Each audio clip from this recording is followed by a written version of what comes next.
טוב לכולם, אז אני עורכת דין מיטל גולן, אני בעלת משרד עורכי דין משגב גולן, שהוא משרד שעוסק בדיני משפחה וירושה. בכל העולם של משפחה למעשה, סכסוכי גירושין, אנחנו עורכים המון ייפויי כוח מתמשכים, צוואות, ואני כאן כדי לדבר איתכם על הנושא המאוד מאוד חשוב של ייפוי כוח מתמשך ועריכת צוואות, מתוך מטרה שכולם יצליחו להבין בעצם למה זה כל כך חשוב, מה זה בעצם המסמך הזה, כי הרבה פעמים המונח עצמו נשמע קצת מאיים, אז אני בתקווה שאני אצליח להעביר מה המסמך ושתצליחו להבין את החשיבות שלו. אז אני מתחילה איתך ממש לפי הסדר, מה זה בכלל ייפוי כוח מתמשך, אחר כך נדבר גם על צוואות, ולאט לאט ככה נתקדם. אז ייפוי כוח מתמשך. קודם כל אני אתחיל ואגיד שברור לי שמדובר בנושאים שלא תמיד רוצים לדבר עליהם, לשמוע עליהם, אבל יש מטרה מאוד חשובה לעריכת המסמכים האלה, וזה בדיוק לצורך העניין, אם נחשוב על זה כמו על ביטוח לרכב, אוקיי? כולנו עושים ביטוח לרכב, לא מתוך מחשבה שמחר אנחנו נעשה תאונה, לא מתוך ידיעה כזאת, אלא מתוך מחשבה שאם חלילה זה יקרה, כולנו רוצים להיות מבוטחים. אותו דבר בנוגע לייפוי כוח מתמשך. מה זה בעצם המסמך הזה?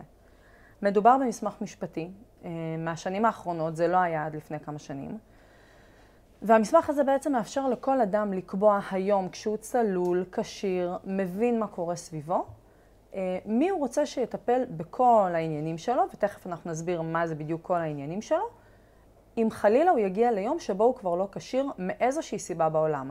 זה יכול להיות אלצהיימר, דמנציה, איזושהי פגיעה מוחית חלילה, כל דבר שגורם לאותו אדם כבר לא להיות מסוגל לקבל החלטות בעצמו, אוקיי? הוא מראש יכול להחליט היום מי הוא רוצה שיקבל את ההחלטות האלה עבורו. העניין במסמך שזה באמת מסמך מאוד מאוד רחב, שמעבר ללהחליט מי אתם רוצים שיהיה מיופה הכוח שלכם, אתם גם יכולים להחליט באיזה אופן אתם רוצים שמיופי הכוח יטפלו לכם בכל העניינים. אנחנו תכף נדבר קצת יותר לעומק על המסמך ואתם תבינו למה אני מתכוונת. אז באיזה עניינים בעצם ייפוי הכוח מטפל? הוא מחולק לשלושה נושאים. הנושאים הרפואיים, הנושאים הרכושיים והנושאים האישיים. כפי שאתם בעצם מבינים, הנושאים הרכושיים זה כל מה שנוגע לרכוש של אדם. בנקים, השקעות, זכויות סוציאליות, נכסים, רכוש, בעצם כל מה שיש לאדם, כל מה שהוא צבר, ואיך הדברים האלה יתנהלו. אפשר להחליט מי אנחנו רוצים שיטפל לנו בדברים, באיזה אופן, אם יש משהו שאנחנו רוצים להחריג מהטיפול, אז בדבר הזה אני מבקש שלא יטפלו, או שיטפלו בצורה כזאת ואחרת. בעצם ממש מכלול של כל הנושאים הרכושיים. בעניינים הרפואיים, מדובר בעצם בכל הדברים שקשורים לבריאותו של אדם. זה החל מליווי לרופאים וקביעת תורים ושינוי במתן תרופות וקבלת החלטות על אשפוזים ופעולות פולשניות וטיפולים רפואיים, ובעצם ממש ממש כל מה שנוגע לרפואה. והנושאים האישיים זה, הרבה פעמים אני אומרת, זה לב ליבו של ייפוי הכוח המתמשך, זה בעצם כל מה שקשור לאורח החיים של אותו אדם, שלאו דווקא נוגע לעניינים הרכושיים והרפואיים שלו. זאת אומרת, האם לדוגמה אותו אדם ירצה, אם חלילה יגיע למצב שיש כבר צורך בטיפול קצת יותר רציני, להישאר בבית עם מטפל או מטפלת, או שהוא היה מעדיף להיות בדיור מוגן. אוקיי? זו הנחיה שאפשר לכתוב אותה במסגרת הייפוי כוח מתמשך, ואז אין צורך שהילדים או הקרובים אליך ינחשו מה הייתי רוצה בעצם. אם יש הרגלים מסוימים שחשוב לי לשמור עליהם, הרגלים דתיים, הרגלים חברתיים, דברים שחשוב לי בענייני המשפחה לציין אותם. זה בעצם המקום לכתוב את כל הבקשות שלי, כדי שאז כשאני כבר לא יכול להביע את רצוני, ובדרך כלל הילדים שלי או האנשים שהכי קרובים אליי, שאותם מיניתי כמיופי כוח, מגיעים למסמך הזה, הם רואים מה בעצם היו כל הבקשות שלי כשאני הייתי צלול וכשיר ויכולתי להביע את רצוני.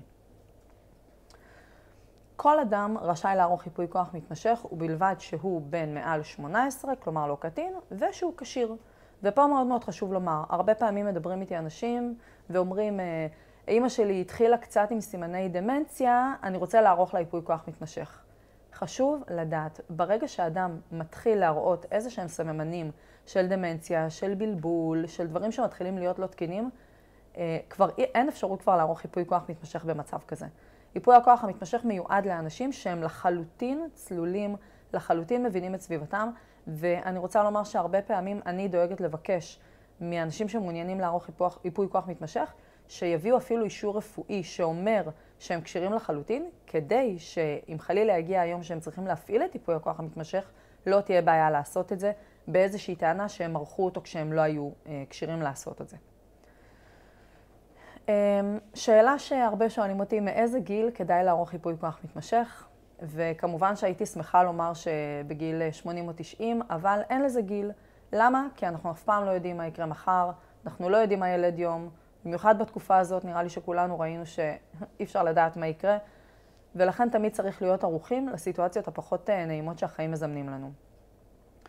אני רוצה לספר איזשהו סיפור קטן כדי להמחיש את הנושא הזה של הגיל, כי זה באמת משהו מאוד חשוב.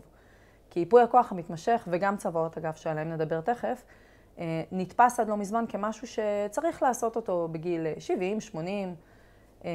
הגיעה אלינו למשרד לפני מספר חודשים בחורה, שסיפרה לנו על אח שלה, שהוא בחור בן 47, שיצא לעבודה, רכוב על קורקינט, והתנגש ברכב חונה, וסיים את הבוקר הזה כשהוא מורדם ומונשם בבית חולים, אוקיי?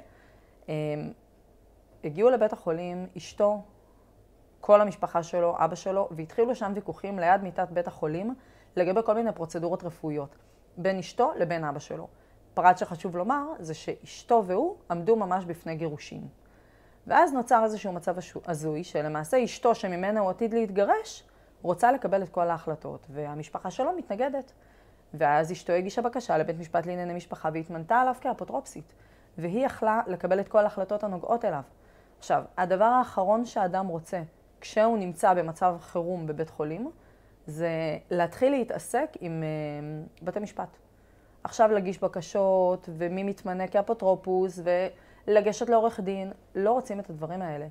בסופו של דבר זה שם נורא גם מסתבך, כי היה לו שם גם עסק פרטי, והיה צריך להחליט איך דברים מתנהלים, ובסופו של דבר אשתו, גרושתו לעתיד, היא זאת שקיבלה שם החלטות מאוד חשובות, גם רפואיות, גם רכושיות, וזה לדוגמה משהו שהיה נמנע עם אותו בחור, שהוא בסך הכל בן 47, אבל אם הוא היה עורך ייפוי כוח מתמשך, ובמסגרת ייפוי הכוח הוא היה לדוגמה נותן הנחיה, שהוא רוצה שמי שיטפל בכל העניינים שלו, אם חלילה מאיזושהי סיבה, הוא יגיע למצב של אי כשירות, זה אבא שלו או אמא שלו, אז זה מה שהיה קורה, ולאשתו לא היה say בעניין, אוקיי? אז למרבה הצער זה לא קרה, ובאמת החלטות שמתקבלו בצורה לא נכונה. ומה קורה עם אדם שלא ערך ייפוי כוח מתמשך? כי גם זה קורה. אז זה בעצם מחזיר אותנו למצב שהיה לפני שבכלל המסמך הזה היה קיים, וזה פנייה לבית משפט לענייני משפחה.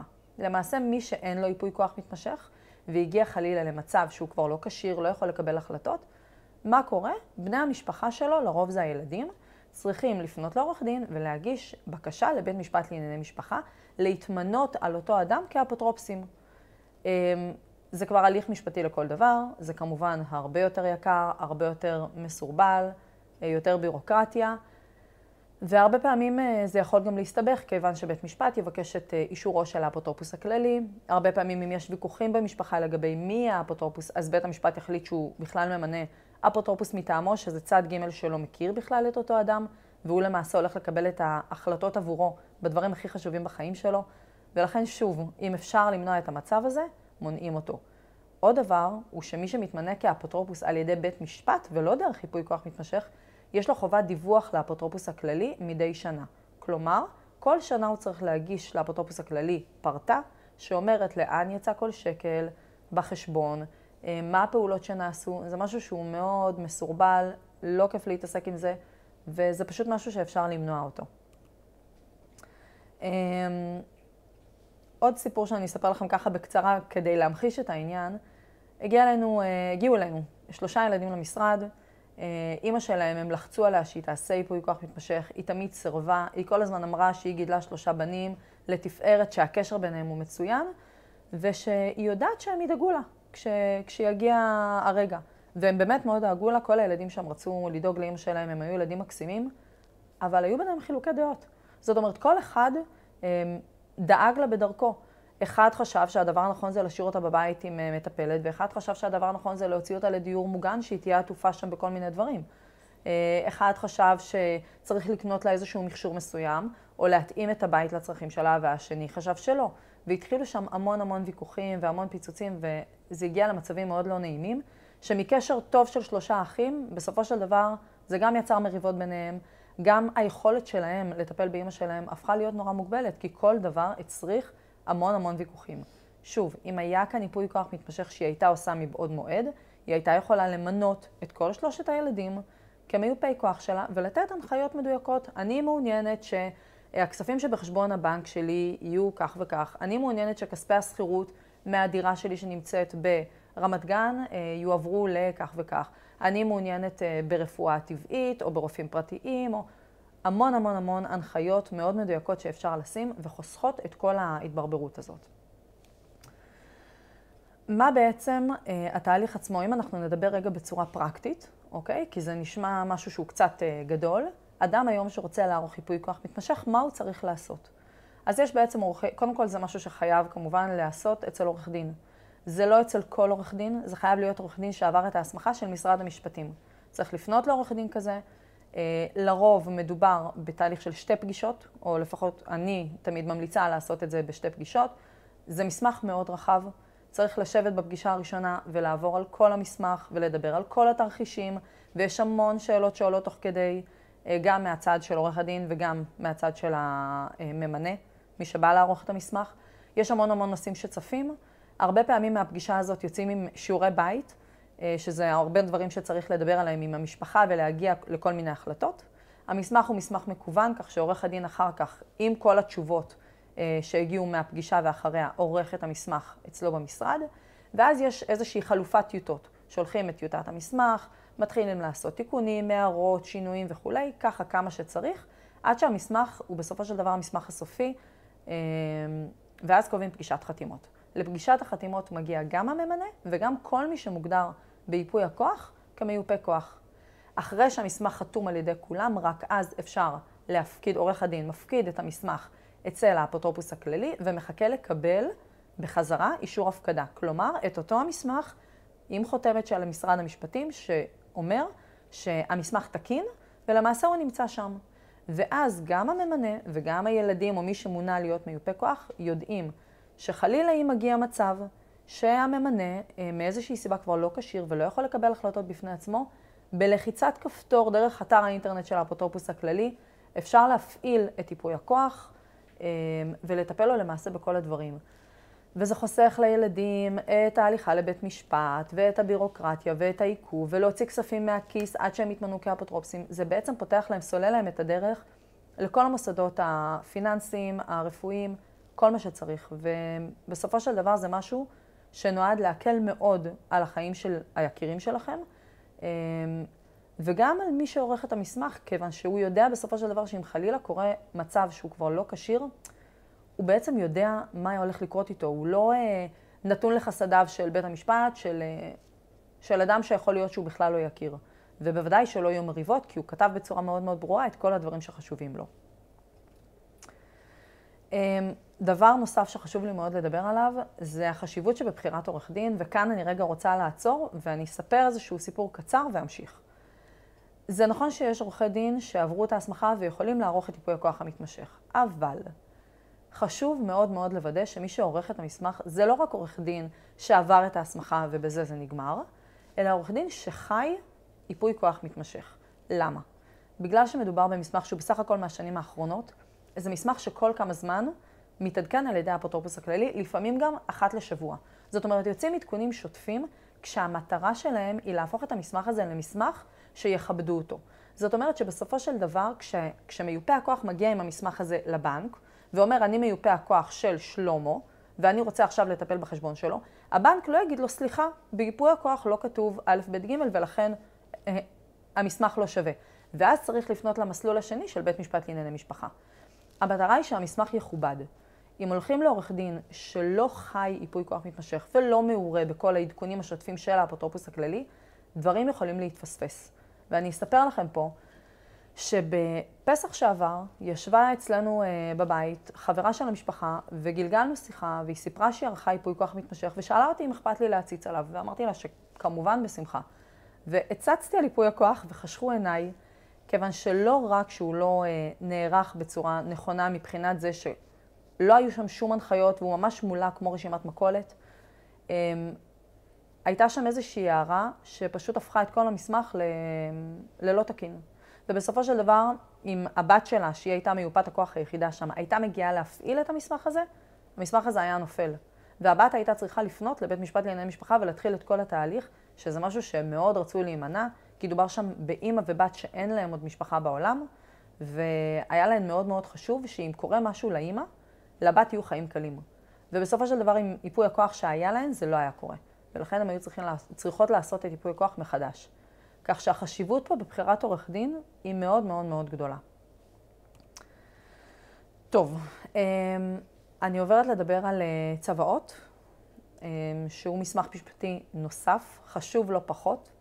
ואם דיברנו כרגע על ייפוי כוח מתמשך שאפשר לקרוא לו, בוא נאמר, צוואה לחיים, שדיברנו על זה שייפוי כוח מתמשך הוא רלוונטי החל מהרגע שהאדם הופך להיות לו כשיר ועד יום מותו. צוואה היא למעשה מסמך משפטי שנועד להסדיר את הרכוש של אדם לאחר 120. זאת אומרת, לאחר שהוא הולך לעולמו. מה המטרה במסמך?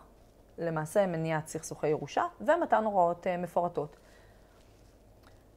יש כל מיני סוגים של צוואות. אני אדבר כרגע על צוואה בעדים בפני עורך דין, שזו הצוואה הנפוצה ביותר. יש גם אפשרות לערוך צוואה בכתב יד, צוואה נוטריונית, יש כל מיני צוואות. הצוואה הכי נפוצה היא צוואה בעדים בפני עורך דין. זו צוואה שהיא מסודרת, צוואה שקשה מאוד להתנגד לה אם עורכים אותה נכון, ולכן כרגע נדבר עליה. כשאדם אין לו צוואה, למעשה מה שקורה זה שנכנס לתוקפו חוק הירושה. חוק הירושה מסדיר את הרכוש של אדם, למי הוא מתחלק, מחצית לבן זוג, עוד מחצית בחלוקה שווה בין הילדים. מה שחוק הירושה לא עושה, הוא לא עונה על כל מיני מצבים, שמה לעשות, החיים הם מאוד מאוד דינמיים ומשתנים, ויש מצבים שהחוק לא עונה עליהם. ברגע שהחוק לא עונה על מצבים מסוימים, מתחילות הבעיות. לדוגמה, הגיעה אליי מישהי שאמרה, אני לא צריכה צוואה, יש לי 2 בנות, יש לי דירה אחת, כשאני אלך לעולמי, אני רוצה שהדירה תתחלק חצי-חצי בין הבנות, וזה ברור שלפי חוק הירושה. זה גם מה שיקרה, וזה נכון, זה מה שיקרה. הדירה תתחלק בין הבנות בחלקים שווים. אבל, מה קורה אם בדיוק עושים תמ"א 38 בדירה? ועכשיו בת אחת רוצה לחכות עד שההשבחה של הנכס תסתיים ורק אז למכור. ובת שנייה נורא לחוצה על הכסף והיא רוצה עכשיו למכור, היא לא רוצה לחכות. מה אז קורה? הסיפור הזה יגיע לבית משפט. זאת אומרת, אם שתי האחיות האלה לא יצליחו להסתדר לבד, זה יגיע לבית משפט, והוא זה שיצטרך להכריע מה קורה במצב כזה. ואז מה שרצינו למנוע, שזה סכסוך בין יורשים, למעשה חוק הירושה לא סגר את הפינה הזאת. כמו ייפוי כוח מתמשך, באיזה גיל כדאי לנו לערוך צוואה? אין לזה גיל. כל אדם שיש לו רכוש, וקל וחומר אם יש לו ילדים, צריך שיעשה צוואה. הייתי שמחה לומר שבגיל 90 כדאי לעשות צוואה, אבל אף אחד לא יודע מה יקרה מחר, ואם נהיה פה או לא נהיה פה, ולכן זה משהו שהוא must, שאם אנחנו רוצים למנוע סכסוכים, ואם אנחנו רוצים לתת הוראות מפורטות בצוואה, או לחלק את הרכוש שלנו גם בצורה שונה, הצוואה היא המקום לעשות את זה. אני אספר לכם סיפור קצר על זוג שניהל מערכת יחסים במשך 13 שנה. זוגיות פרק ב'. הייתה לה מערכת יחסים מטורפת. היא הייתה מצד אחד מאוד מאוד עוצמתית, הם מאוד אהבו אחד את השני, אבל היא גם הייתה מאוד אובססיבית והיו להם המון פרידות באמצע. וככה הם התנהלו במשך 13 שנים, הם היו ידועים בציבור. ומעט לפני שהוא נפטר, הם נפרדו ל3 חודשים. אבל במהלך הפרידה הזאת הם עדיין היו בקשר. כשהוא נפטר, היא הייתה בטוחה שהיא זכאית לחצי מהרכוש שלו, כי הם היו ביחד 13 שנים והיא הייתה ידועה בציבור שלו לכל דבר. הילדים שלו היו לו בן ובת, הם חשבו אחרת, מכיוון שהם נפרדו לפני הפטירה, גם אם זו הייתה פרידה קצרה, היא לא זכאית לכלום. והתנהל פה משפט מאוד ארוך, שבסופו של דבר קבע שהיא אכן לא זכאית לזה. זה משהו שבצוואה היה נחסך. וכשאני אומרת נחסך, אני לא מדברת רק על זה שאם הוא היה רוצה שהיא תירש אותו, הוא היה יכול לכתוב את זה במסגרת הצוואה. אני גם מדברת על זה שהילדים שלו ניהלו הליכים של 2. דובר בחייל וחיילת, שבמקום לצאת לטיול וליהנות מהחיים, הם היו צריכים לנהל 2 של דיונים אינטנסיביים בבית משפט לענייני משפחה, כדי בסופו של דבר לקבל משהו שמאוד יכול להיות שהיה אמור להיות שלהם מלכתחילה. יכול מאוד להיות שהאבא שלהם התכוון שהם ירשו את הכל. אבל אם הוא היה עושה צוואה מסודרת, זה היה ברור וכל ההליך הזה היה נמנע.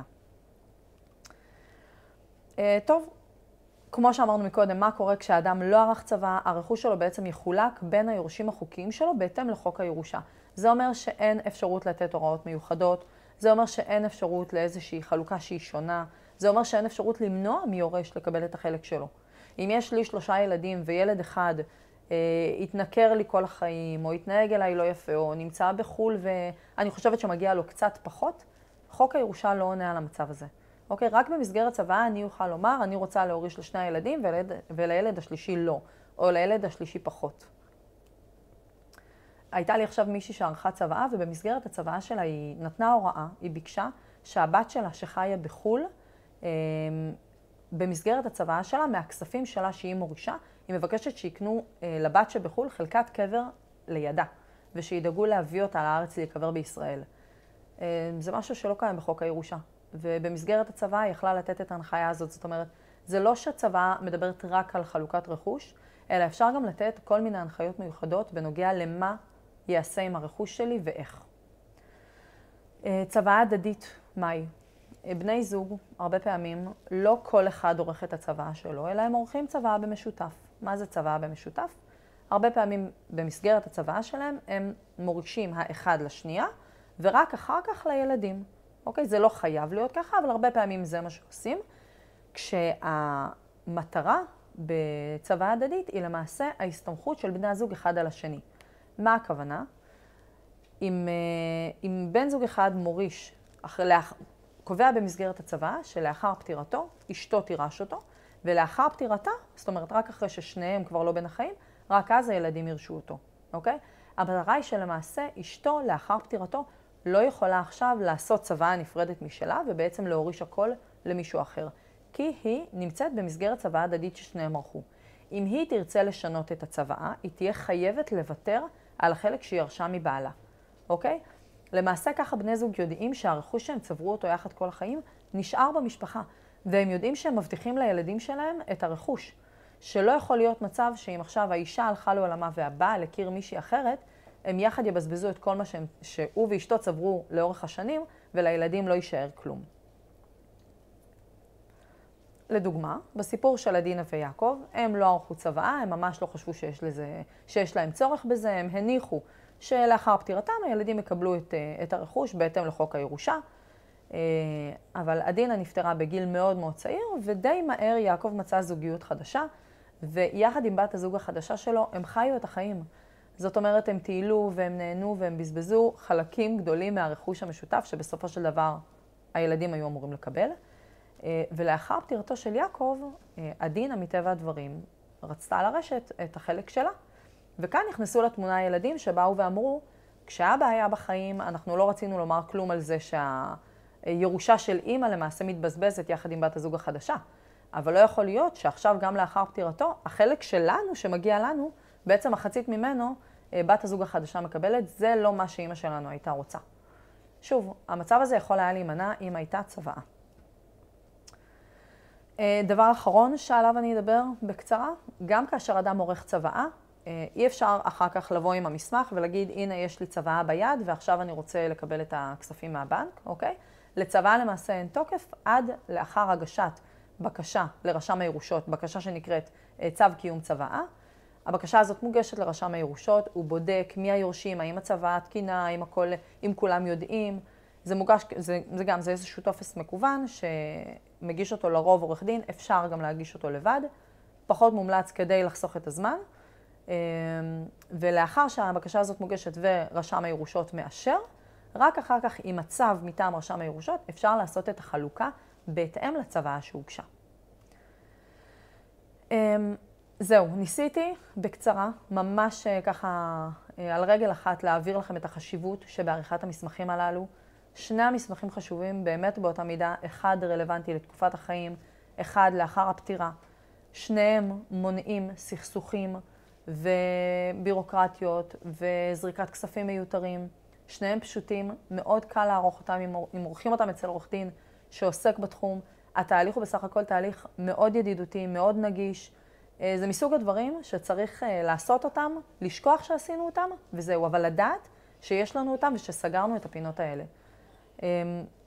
אם אתם רוצים לדעת שאתם דאגתם לעתיד שלכם, ליום שחלילה אתם לא תהיו קשורים, אם אתם רוצים לחסוך לילדים שלכם, לקרובים שלכם, את הכספים ואת הבירוקרטיה, ואם אתם רוצים למנוע סכסוכים בין הילדים שלכם, אז זה הפתרון. התשובה היא ממש המסמכים האלו. אני מאוד מודה לכם על הנוכחות של כולכם, ואם יש איזשהן שאלות, אני כמובן בשמחה אענה. מה ההבדל בין הנחיות מקדימות לייפוי כוח מתמשך? אוקיי, אז אין הבדל. הנחיות מקדימות זה למעשה, שוב, אני קוראת לזה, אם אתם זוכרים, דיברתי בהתחלה על הנושאים האישיים בייפוי כוח מתמשך. הנחיות מקדימות זה לב ליבו של ייפוי הכוח מתמשך. זה לא מה ההבדל, זה חלק מייפוי הכוח מתמשך.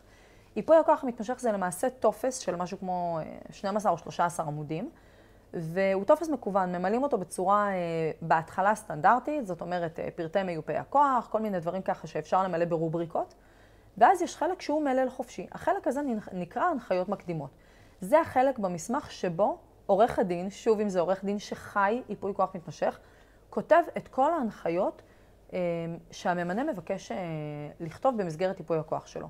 עכשיו, זה חלק שמשולב גם מההנחיות שאותו ממנה אומר, לדוגמה, כמו הדוגמה שאני נתתי, אני מבקש בשעת הצורך לעבור לדיור מוגן, או אני מבקש להיות בבית עם מטפל או מטפלת, ואני גם רוצה שאם אני בבית עם מטפל, יתקינו לי מצלמות, אוקיי?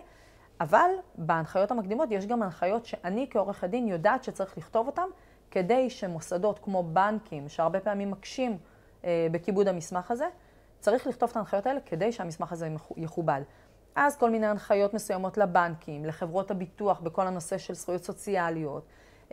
זה פשוט החלק בייפוי הכוח שהוא מלל חופשי, שבו כותבים את כל הדברים החשובים. ובזכות זה מכבדים את ייפוי הכוח. אז אלו הנחיות מקדימות. מה לגבי ייפוי כוח רפואי?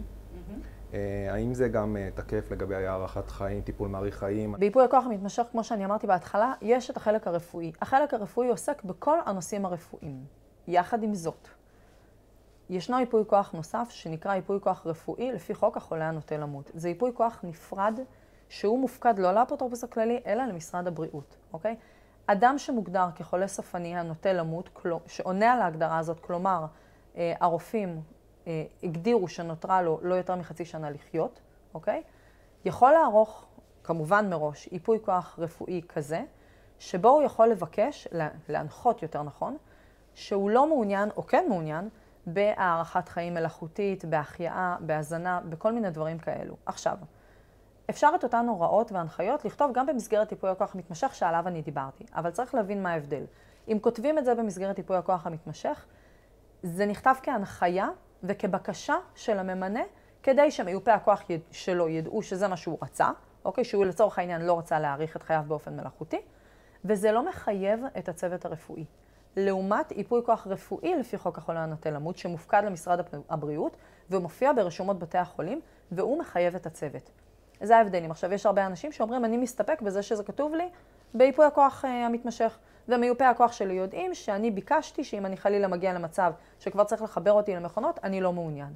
ויש כאלה, זה בעיקר אנשים שעברו את הדברים האלה עם ההורים שלהם, ויש להם איזושהי טראומה מהנושא הזה, שאומרים, אני רוצה שיהיה ברור, חד וחלק, כהנחיה לצוות הרפואי, שאין סיכוי שמאריכים לי את החיים בצורה מלאכותית.